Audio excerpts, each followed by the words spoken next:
মঙ্গলবার বিকেল ৫টা ৫:৩০টার দিকে আমি, ২ মা আর পিসি আর বাপি আর বাবা মিলে গেছিলাম অ্যা হস্তশিল্প মেলা নিউ টাউনে, যেটা হচ্ছে ইকো পার্কের ১ম নাম্বার গেট দিয়ে ঢুকেছিলাম। শানি যেতে পারেনি, অফিস ছিল বলে।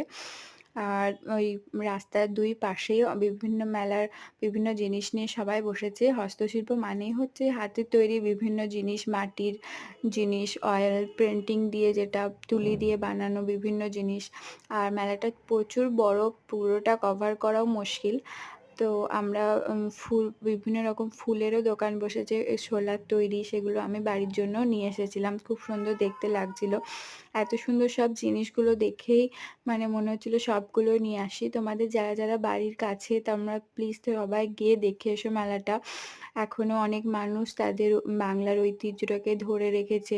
এটা দেখেও আনন্দ হচ্ছিল। তারপরে একটু পিঠে-টিঠে খেয়ে তারপরে আমরা বাড়ি